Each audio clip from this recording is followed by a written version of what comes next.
right, from one summit to another, because it is time to convene our summit. Let's go.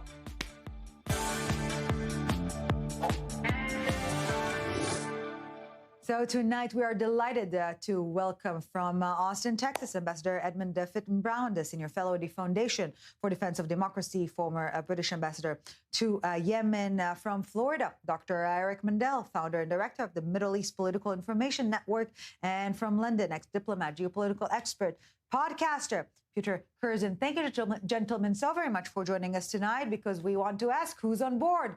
Trump's Board of Peace, bold new world realpolitik, or simply the funeral of post-World War II global order? Before we discuss, let's take a closer look. For nearly 80 years, the United Nations has been the backbone of global diplomacy, but today its relevance is under intense debate.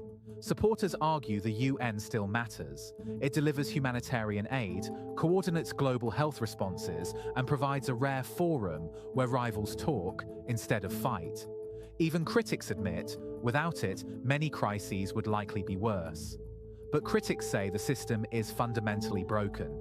The Security Council reflects the power balance of 1945, not today. 5 countries hold veto power, often blocking action on wars, atrocities, and sanctions, leaving the UN paralyzed when it's needed most. So can it still be reformed? Ideas range from expanding the Security Council to limiting veto use in humanitarian crises. But any meaningful change requires approval from the very powers that benefit most from the status quo, which raises the bigger question: is it already too late to reform the international body? Or is building an alternative now the only viable path forward? All right, gentlemen, as always, we begin with a quick fire round, 30 seconds each to lay out your initial stance on the matter, and we'll pick up the conversation from there. Simply put, can the UN be reformed? Ambassador Fitton-Brown, please take the lead. Your 30 seconds are on. Absolutely. It's great to be here. I would say the UN has to be reformed. I don't think there's an option for either the United States withdrawing from it or for abolishing it. And I don't think it would be possible in the present polarized world we live in to recreate something like the United Nations. So for all of its imperfections, I think we have no choice but to embark on a determined course of action to reform it. All right. Dr. Mandel, your take. Thank you for having me, Ellie. Yes, if it is repurposed with lowered expectations, the question is, can the UN overcome its perception of illegitimacy, and whether abandoning institutional bodies, makes the world safer or more chaotic? If the Americans withdraw, it increases the influence of our adversaries, the Chinese and Russians. But unless there's reform, ending the politicized committees that target Israel, the Human Rights Committee, or reforming UNESCO, which delegitimizes the Jewish connection to Israel, it's going to remain a joke. All right, last but not least, Mr. Curzon, your take. Thank you. I think it's already been sort of alluded to, but it's not mutually exclusive that we see an end to the international order as it is, and the UN somehow has to go with it. You can have both together occurring. And the UN there is nothing else that could do what the UN does in Afghanistan. Who was left to engage the Taliban when everyone withdrew? Who would oversee such things as the law of the sea? And sure, you can leave it, but that doesn't mean it's not going to still exist with the Chinese and Indians, most of all, influencing it. All right, gentlemen, let's please feel free to engage in the conversation from this point onwards. So we keep on trash talking the UN quite often. Very easy target, if I may. But maybe it's not necessarily the institution that lost its moral ground, but reality that outgrew it to an extent, Dr. Mandel. Well, it's a little bit of an anachronism because it, occurred in a time when it was created after World War II by the majority of the nations being democracies. Today, you see 190 plus nations, the vast majority authoritarian, anti-Western, anti-American. Having said that, it does have functioning bodies that are very important of the international institutions. The World Bank is very important, the International Monetary Fund, helping with human disasters. And even when the General Assembly occurs in New York City, besides the traffic that it creates, it gives the chance for leaders to show up and talk behind the scenes with one another where they wouldn't have that opportunity. And look, it just passed the Trump peace plan. So things do get accomplished. But it is a disaster for things like UNIFIL, didn't stop the chemical weapons in Syria, and it ignores most human rights abuses throughout the world in China, Russia, Iran, North Korea, and disproportionately focuses on Israel. But Ambassador Fitton-Brown, is it even possible to begin and reform such a big, complicated body at this point in time? It's really difficult. And of course, I very much agree with what was just said. I thought that was an excellent exposition. We should mention the Secretary General. He's been a particularly bad and ineffective Secretary General. We're about to have a change of Secretary General, and unfortunately, the signs are that the candidates to replace him may not be very much better, although I think they genuinely could not be worse than. In terms of reform, I think that the way that we have to go at this is going to be led by the United States in a budgetary context. It's going to be about freezing money until the UN does what it has started to do, which is to make some quite serious cuts. Now, that's not a great way of designing a body, but it should lead to the lopping off of some particularly unwelcome limbs. Mr. Curzon, maybe it's just healthy competition in a very American-style way of seeing things. Maybe a new body will invigorate the old one that will simply have to adapt and adjust or else become finally redundant. The same amount of competition that BRICS is offering it, does it? The Board of Peace is made up of about, 20 to 30 nations, and which of those, other than the United States, really carries any international influence? And that's not to disbar them. They're important. I have been to many of the nations on the list, but unfortunately, they don't carry the same political and strategic weight. And my point is that unless you have greater adoption or admission to the Board of Peace, then it doesn't necessarily give it legitimacy. The reason the UN exists and is relevant is because countries give it agency and legitimacy. And that's probably one of the core emphases of my entire perspective. A country becomes a country, not because it has a bank or a currency or territory. It's because other countries give it that recognition. It's that intrinsic value. And so the Board of Peace certainly can grow, but it also becomes a problem, which is, and then I'll pass back to you with this last point, which is simply that BRICS, we've seen what begins to happen when it becomes bigger. It becomes bloated, you get greater disagreements, and ultimately that's what would happen to the Board of Peace. So none of the issues that the UN has right now would suddenly not exist with a bigger Board of Peace. The UN can be reformed, it's just about the political will. So what, was the dream of global governance always an illusion to an extent? Yes, I think so. Well, I don't know. Sorry, I don't know if that's not very debate of me. Sorry about that. Can I just offer a quick perspective? Of course. One of the things we haven't talked about, for example, is the work that the United Nations does supporting global counterterrorism. And this is only a tiny thing. I don't want to pretend that this justifies all of the bloat or all of the inefficiency and the corruption that exists in the UN. But it's a good example of where you have tasks that are supranational, and each leading nation, whether that's the United States or someone else, struggles to be to hold the ring on it. You then bring in the UN. It creates the kind of consultancy, the kind of advice, and the kind of incentives and indeed imperatives through Security Council resolutions that actually leads globally to a real uplift in international counterterrorism capability. So that's an example of governance where the UN actually hasn't done a bad job.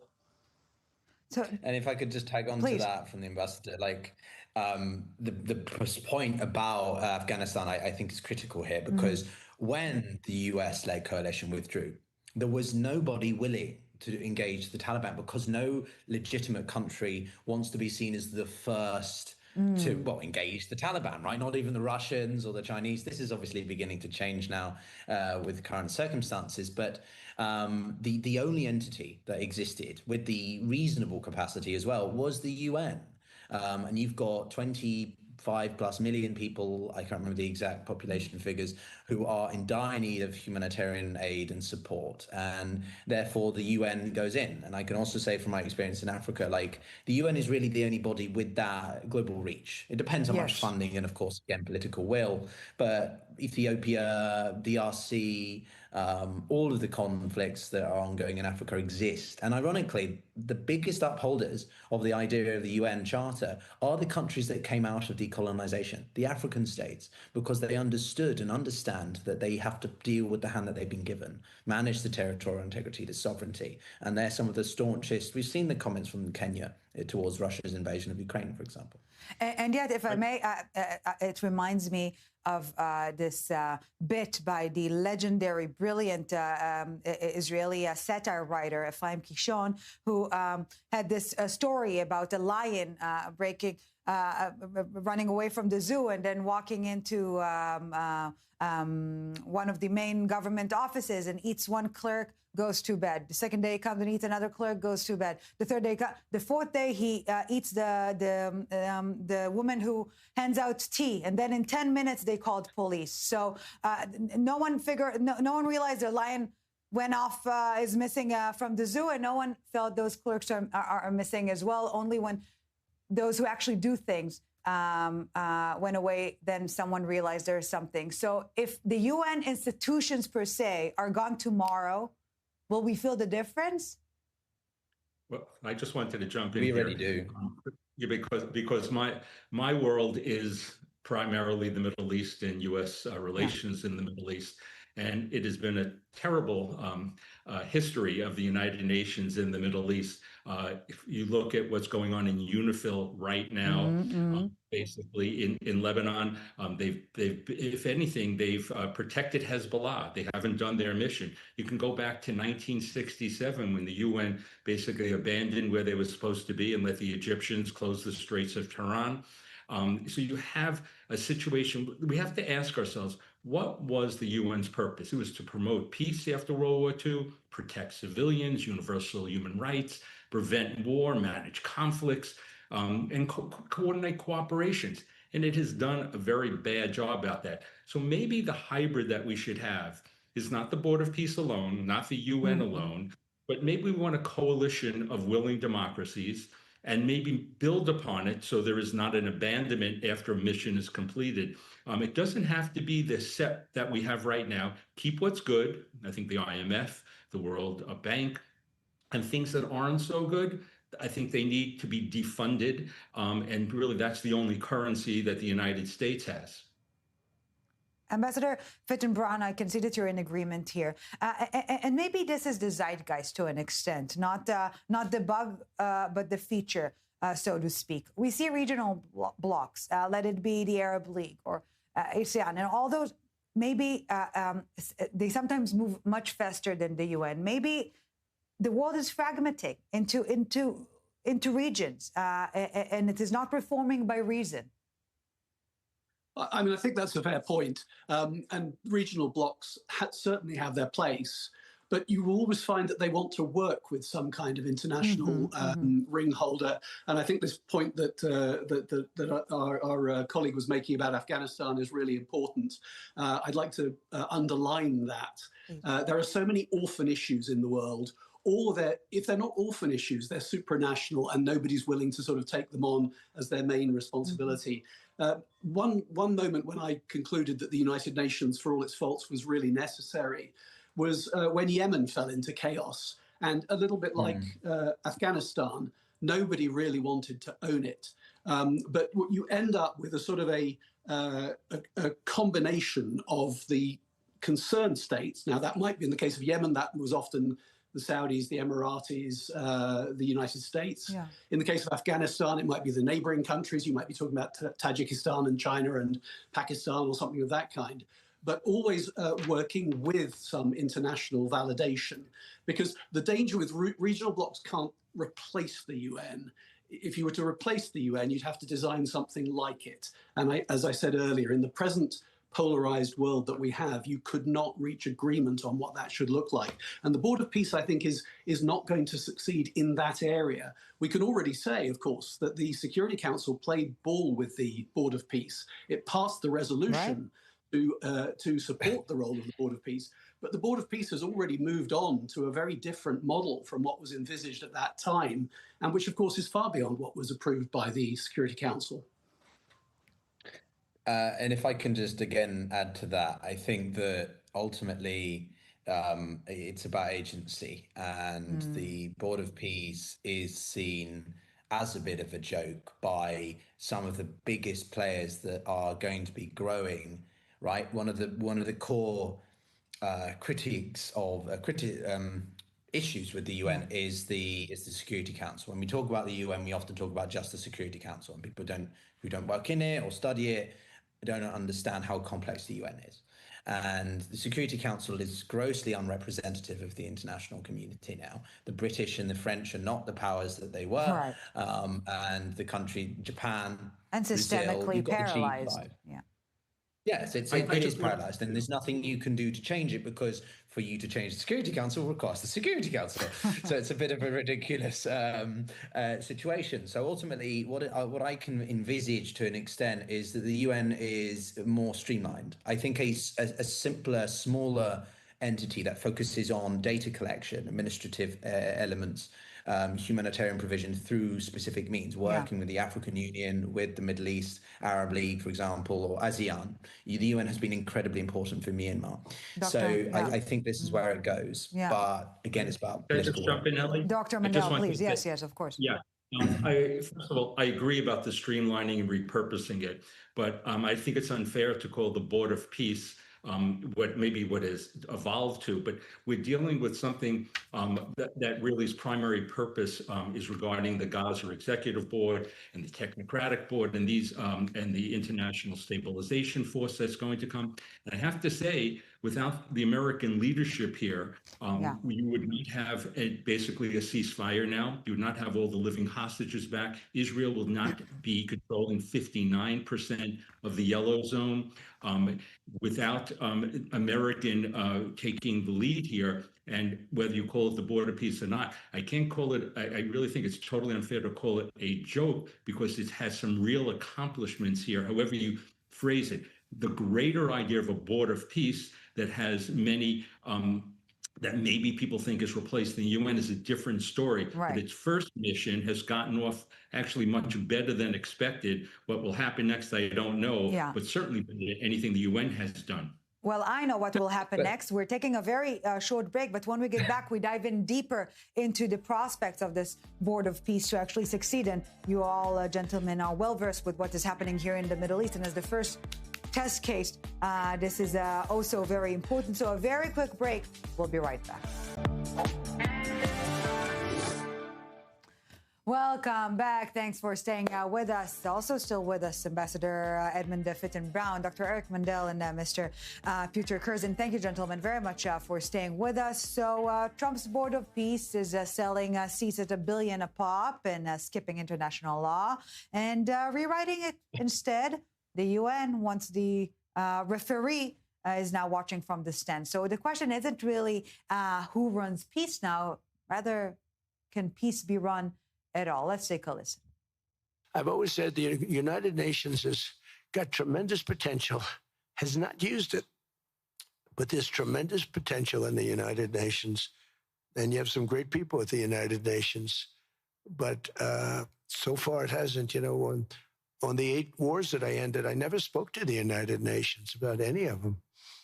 And you would think that I should have. You would think they could have done those 8 wars, but they couldn't have. And they tried, I guess, in some of them, but they didn't try hard enough. But there's tremendous potential with the United Nations. And I think the combination of the Board of Peace with the kind of people we have here, coupled with the United Nations, can be, you know, something very, very unique for the world.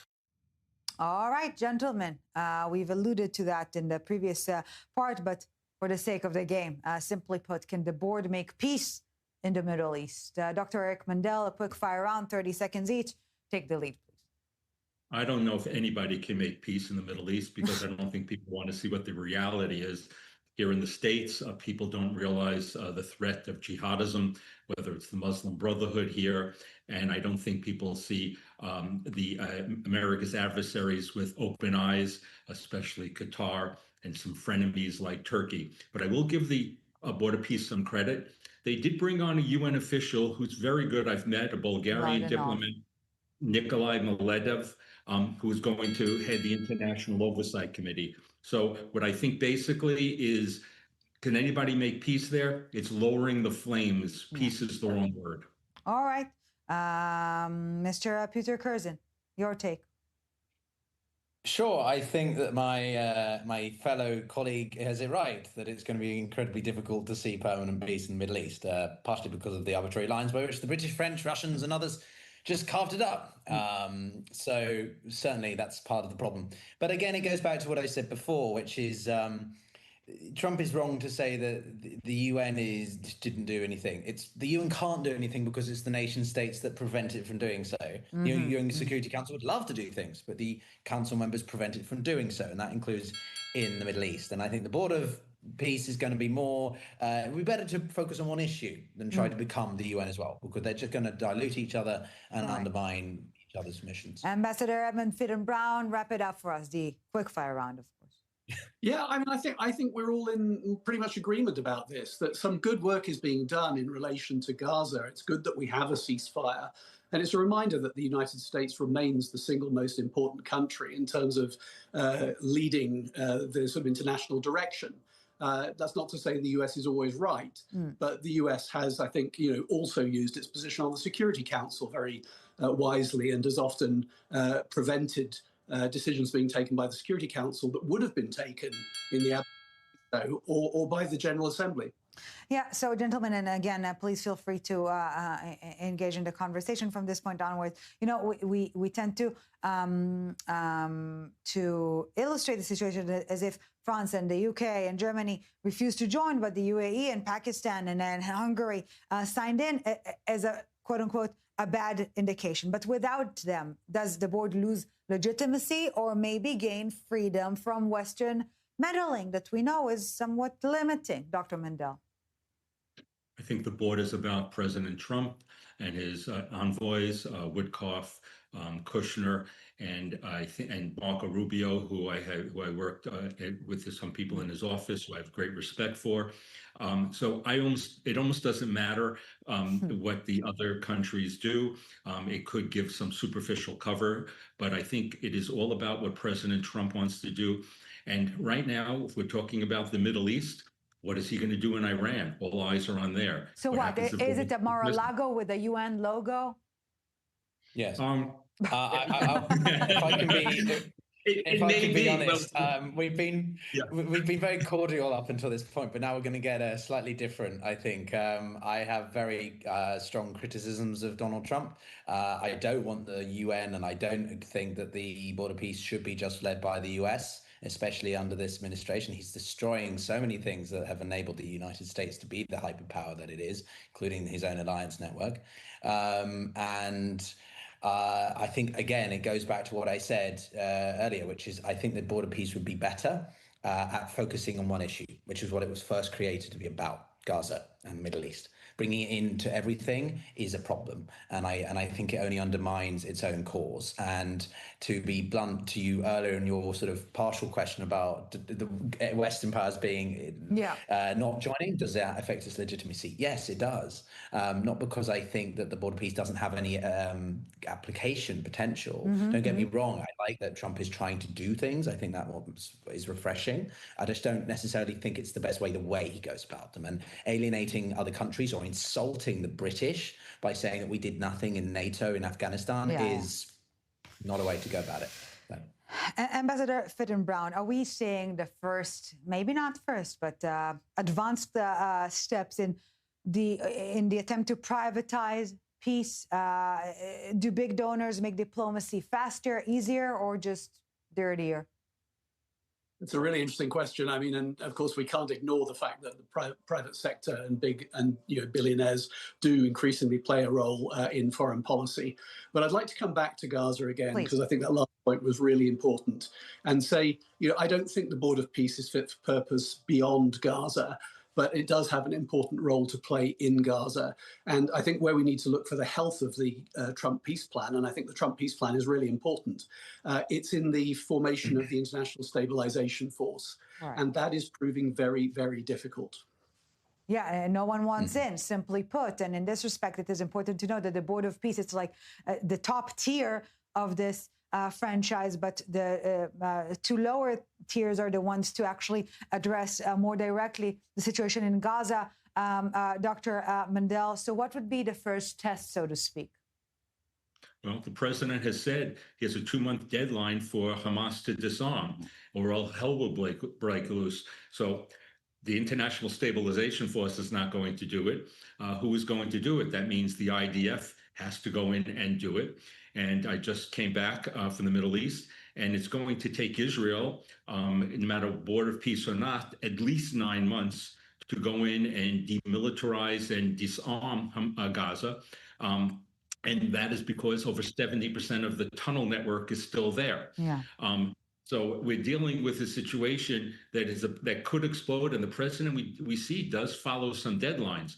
So no matter how good the bureaucracy is in Kiryat Gat, where the Americans are coordinating with CENTCOM and other groups, this could turn very hot and kinetic very quickly. But gentlemen, we're nearing the end of our discussion. Bottom line, the final test, if the board actually rebuilds Gaza, or at least begins it, while the UN drafts another resolution, will results matter more than legitimacy at this point in time, Ambassador Fitton-Brown? Oh, yes, I think without a doubt. I mean, this is absolutely all about results. The risk here, the risk of failure, is that what the Board of Peace can do at that level is it can knock heads together at the lower level. It can actually say these things must happen. And I see the real pressure that needs to be applied right now is on Hamas, which has clearly rejected most of the terms of the second phase of the peace plan. And that means pressure on Egypt, pressure on Turkey, and pressure on Qatar. Now, if the Board of Peace does that job and gets those countries to bring Hamas on board, and we then have a meaningful peace process, then nobody's going to care about the constitutionality of the Board of Peace. Mr. Curzon, your final thoughts?